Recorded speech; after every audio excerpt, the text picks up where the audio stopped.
Hey everybody, it's Thomas. Let's talk about some Blood Bowl League of Blood Bowl. This week, a little weird league-wise, but pretty good team-wise. Leveled up Amber the World. Pretty nice. Finally happened. Like, Amber the World hit level 3 a long time ago, and then I wasted a bunch of time not wasted. I spent a bunch of time leveling up everything else, and, um, just, uh, just didn't get around to getting level 4. The problem is, level 4 would have been pretty nice because Strip Ball would have helped me out a lot the past 13 weeks or so. But hey, I've got it for week 14 on the group stage, so that's good. But yeah, I mean, Leap plus Agility, Strip Ball, this piece is great. I honestly, maybe like Dodge or Sidestep might be worth adding, but that's kind of it. My cats are being bad. Demalt, still the same. Got some more SPP on One More Stein. I didn't really mean to get a touchdown with One More Stein. It was supposed to be Digidale Love, but I kind of messed it up. Whatever. The important thing is these pieces are getting closer to level 4 as well. Aerodynamic, ways away. Digidale Love probably needs to be the focus next week for leveling up. Trappist Logic, up to 11 throws. Doing it well. Throwing with other thrower, California Steam Machine, up to 3 passes there as well. If you haven't watched the game, my basic strategy at this point is to not have either thrower on very often. We'll see. Now that it might be worth looking at firing one of these linemen too. I kind of like being at 13 pieces. So basically I can have 3 people on the line, and then my guard piece is in the back. Because the guard piece is honestly kind of too valuable to have on the line itself. Kick piece obviously can't be on the line. But Dodge, Wrestle, Dodge, -1 MA guy, those people can be on the line. They're pretty resilient. Porter Heroes will probably get Sidestep if it levels up ever. Right now, sitting on a pass on Casualty, so yeah, nothing too phenomenal there. But yeah, moving forward, I think the primary focus is going to be let's level up our catchers. Let's maybe get Demalt to level 3 just so I can get Sidestep on this piece. I would like to get Frenzy at some point. I don't know if I'll have time to do it though. We'll see. It'll probably be on a catcher if I do. Probably like on Harder, Better, Faster, Logger. Either way, team's doing good. I can't complain whatsoever. Up to 8 fan factor. Got 110 in the bank. We are doing just fine. I haven't watched the game. It'll be up here. Well, yeah, it'll be up there. Played against Chris, and I pretty much elfed him. First half, he got the ball in turn 7. Give me 2 turns to score, which is more than enough. Once again, I was able to stay away from the hitting train and not get too hurt. I did suffer 1 casualty. I want to say from getting stepped on. Something like that. Either got stepped on or I got tackled, basically. Yeah, basically, Chris wasn't able to keep the ball away from me. I mean, he got the ball and scored 1, and that's fine. It was going to happen, but basically a phenomenal week for me. No casualties because why would that ever happen for me? 4 passes, though, 3 touchdowns. These are really happy numbers with the MVP. We're looking at 18 SVP. Pretty sure that's my best week ever. If not, it's way up there. Chris, doing okay. Got 9 with the pass and the 1 touchdown, but that's definitely less than he's been getting. That said, Chris's team doesn't really need too much more except for that 1 sad Black Orc. The bad news is I got 20k. I rolled a 4 and then rolled a 1. So good job, me. But yeah, game was pretty straightforward. My dice were good enough. Chris could not knock me over. He rolled some like quad pushes. That's 2 pushes and then a reroll to a push a couple times when he really needed to just anything to hit me. But yeah, my team's kind of at the point now where things are just firing very nicely, and I can't complain at all. If we take a look at Chris's team, I don't think he got any level ups. Yeah. Rend 2 still with 0 SVP. Rend failed at some pretty convenient moments, so that was nice. I mean, Chris's team is still very, very, very scary. Kargath, 1 injury away from... I think Kargath got his MVP too. Kargath 1 injury away from level 4, which is pretty nice. You can get Guard or Mighty Blow. Probably Mighty Blow because he has Tackle. Garrosh, a little farther away, but not too bad. I mean, Chris has got a bunch of pieces that are doing okay. And all these guys are level 3.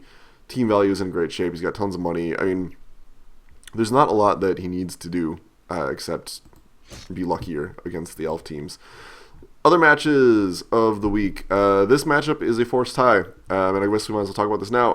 Orville and Andrew are dropping out. Andrew did play his game this week, but after this point decided to quit.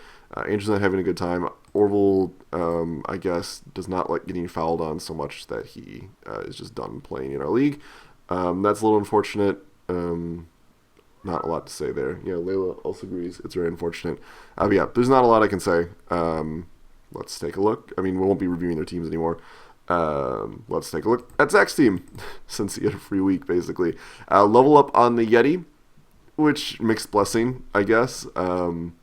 Kind of would prefer that SPP. I'm guessing you got the MVP. Yeah, it didn't get the touchdown, so yeah, it got a MVP.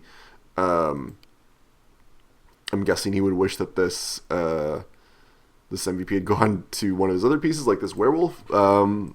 But things to get. Guard, never a bad thing. I would definitely consider getting guard. Break tackle or juggernaut would also be very, very good, considering he blitzes a lot with this piece. Berserker leveling up is great. I would probably get Mighty Blow. Just do it. Roy, God of Rage, 1 SPP away. Parsec, God of Measurement, 4 SPP away. I mean, lots of pieces that are pretty close. This team has the potential to do good, especially because 2 other teams dropped out. We will see. We got 70k for his trouble. Oh, we didn't look at what Chris got. I think it was an okay amount of money. Oh, 20k. It was not an okay amount of money. I guess I should finish up talking about the dropouts. So the way we're going to do this is 2-2 ties. Reason for that is the average SPP per game that we're seeing is about 13. Some of that's skewed by elf teams, obviously, but that's about what people are getting. So 2-2 ties gives you 11. It doesn't give you a ton of money like a 2-0 would. Or a 1-0 actually would be the closest thing, because that would give you actually 13 SPP, but it would also give you way too much money. So 2-2 ties also are kind of nice because you get 3 instances of SPP, which might make it a little easier overall. But yeah, basically I feel like a 2-2 tie is a pretty fair trade for no risk to your players for the week, or recovery week in case you get beat up the week before. Having the bye is having a bye. Having 2 players out makes it a little easier to program the group stage, which is a little annoying, but what can we do? Great versus Mark. This matchup, basically Mark hit and hit and hit and hit and hit and hit. We take a look here. Oh, this has already happened. That's why. But yeah, 2-1 win for Mark. 4 casualties. Finally doing lots of red crosses. Just removed tons of players. Was able to run the ball in. No problem. Looking at a total of 8, 14, 19 SVP. Very, very nice. Greyduck doing a little bit. Casualty, a touchdown, 2 passes, MVP. These aren't great numbers, though. It's definitely less than she needs to. 12 SVP is not that good. 40k for Mark that week. No level ups, though, which is a bit unfortunate. Oscar not doing anything is pretty sad. Actually, that might not be true. No, he's had a block tackle before. Oh, no. The other ghoul leveled up. Hackenmuller, I think, was not level 2 before. One of these wasn't level 2. Either way, they both have dodge or wrestle now, which is great. With the two, well, whatever. We'll talk about that when we get to talk about next week, I guess. My format's all messed up now. Greyduck. If we look at Greyduck, walking away with 50k there. Pretty good. Some level ups here. Level up on this blitzer. Sidestep is probably what I'd get because you have guard. This lineman leveled up. I would get wrestle. Wrestle kick is a good combination. This happens from the forced tie, but we'll talk about that a little bit, I guess. Joseph versus Andrew. I haven't watched this game, by the way. I don't think it was recorded even. Basically, Andrew's dice weren't that great, and Jessup was able to wood elf his way through superpowers. So got 70k for his trouble as well. 4 passes, a casualty. Only 82 casualties in return, so not that bad whatsoever. A total of 9, sorry, 15, 17 SVP, pretty good. Level up on this lineman, probably will get, I would imagine, wrestle or block. Those are definitely good skills. Blodge is a good combination. He's got a few wrestle pieces already, so more wouldn't hurt. More block wouldn't hurt either. He's got word answers to do that kind of thing, but we'll see. This thrower is missed next game, which is a little unfortunate, but not that big of a deal considering how fast everyone is. Really not a huge deal. It's got 110. I would think about hiring a catcher. On the other hand, you definitely want to save a little bit of money in case a ward answer eats it, especially because I think he's playing Chris next week. So, yeah, something worth considering there. So next week, my 2-2 tied. The teams are out, like we discussed. We quick peruse Mark's team, like I mentioned. I don't know. Yeah, my format's all messed up. But we're going to do it this way. Whatever. This werewolf, 1 SVP away from level 4.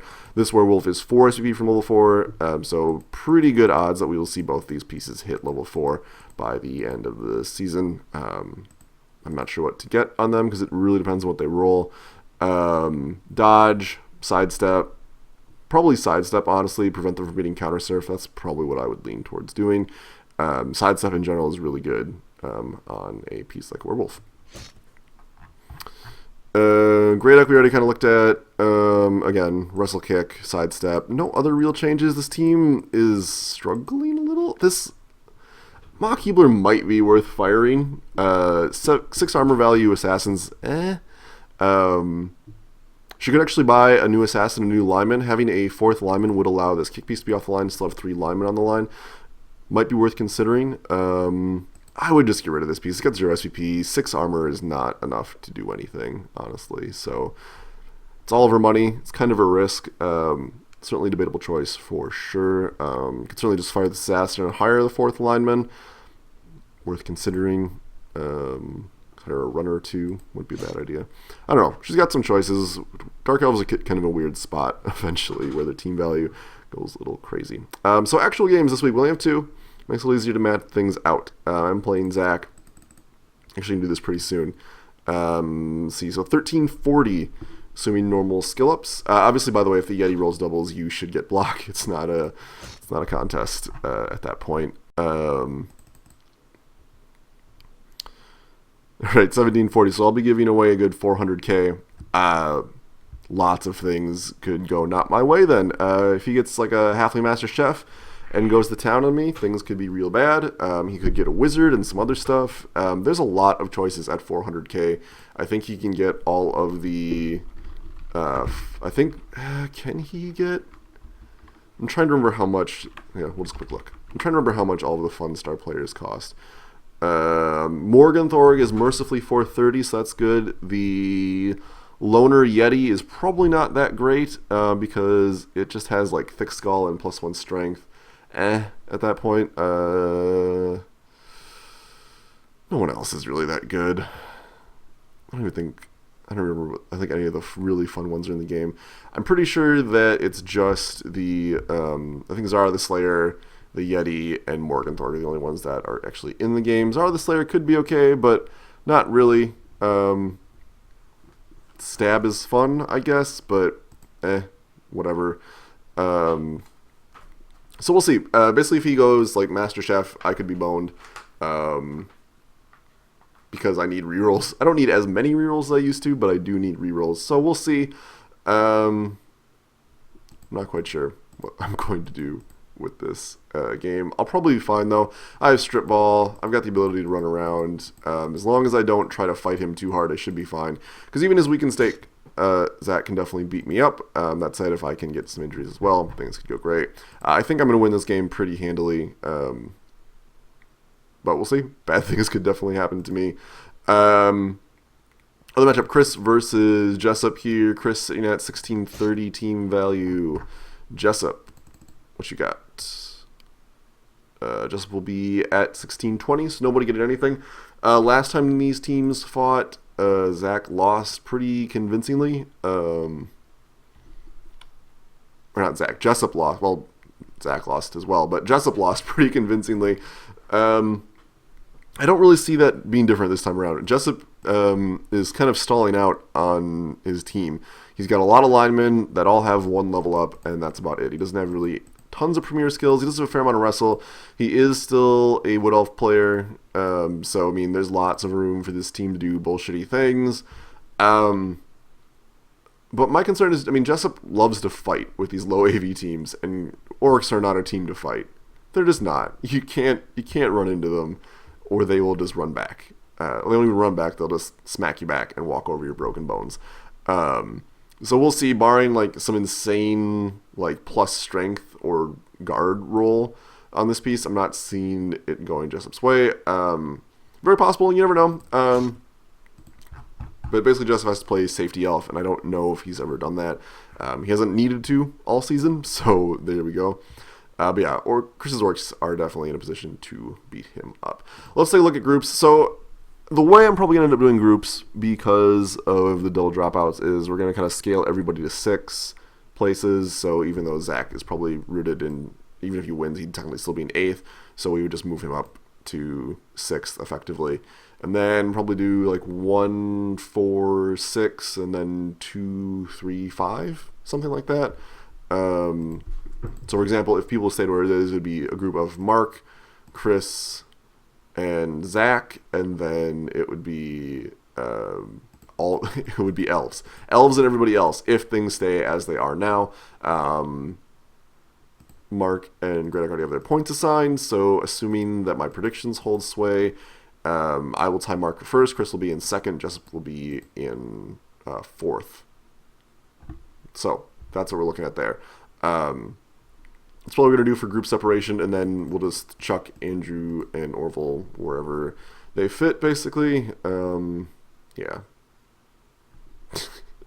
It's kind of dumb, and there's not a lot we can do about it at this point, because I can't kick the teams or anything like that. So, yeah. That's what we're looking at for the group stage. We'll kind of just power through the group stage a lot quicker than normal, because we don't only have 2 to 3 games a week. So hopefully it'll go pretty quick. Yeah, that is that. Let's look at the Hall of Fame. We've got mostly Rings player still is now Squatch with the going to level 4. Cheese right behind him. Amber the World also there. So a couple level 4 pieces, more people below there. Obviously, these people are not really there. Best scorer, Elves, Kargath, so Orcs, and then a bunch of people for me. Yeah, not too surprising. Best throwing, Dog, up to 19. Curse you, Dog. You won't be getting more next time, but it's very unlikely I will throw 8 passes with Trappist Logic in between those things. No new interceptions. I should mention that we almost had an interception in my game, but I'm a spoil sport who likes to win, and used safe throw to prevent the goblin from grabbing the ball from me. I'd use a reroll for it, so let's call it fair. Most of my players, Squatch still with 12, Vol'jin with 9. He's not getting new injuries against me, so poor troll. Yeah, lots of orcs on this list. Oh my god, there's so many orcs on this list. 9, 18, 22, 26. So 29 injuries alone on this chart are from orc teams. That's kind of crazy. Best runner is Thrall at 318. Parsec God of Movement at 310. So pretty close together there. Yeah, not too surprising to see elf teams slowly trickle down this list, because, as we talked about before, elf teams don't really hold on to the ball with one player very often. So there we go.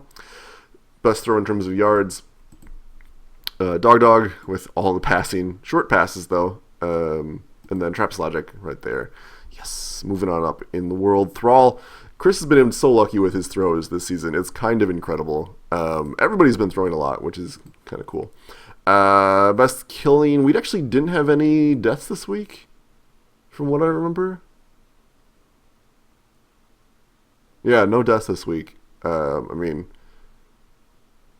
we had 3 games. Yeah, no kills. So that's fine. We still have, as I mentioned last week, a lot of overstock in that department. Best reception, Cheese, the best catcher that there ever was.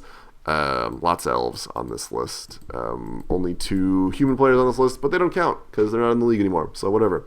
Quick recap of my predictions. There's only 2 games, so hopefully I get this right. I think I will win. I think Chris will win. Yeah, left-hand supremacy. All right, rad everybody. Thanks for watching. I'll talk to you later.